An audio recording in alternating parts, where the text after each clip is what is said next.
सोलापूर शहरात विजेचा शॉक लागून एका 26 वर्षीय तरुणाचा दुर्दैवी मृत्यू झालाय। ही घटना मंगळवारी सायंकाळी तानाबाना चौक परिसरात घडली आहे।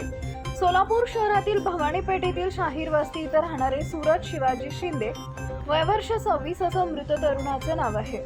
मिळालेल्या माहितीनुसार मंगळवारी सायंकाळी 6 ते 6:30 वाजेच्या सुमारास तानाबाना चौकात गुर्रम हॉस्पिटलच्या शेजारील एका गॅरेजमध्ये सूरज हे रंगकाम करत होते। यावेळी अचानक विजेचा शॉक लागल्याने ते गंभीर जखमी झाले। घटनेची माहिती मिळताच जवळपासचे नागरिक आणि नंतर पोलीस घटनास्थळी दाखल झाले।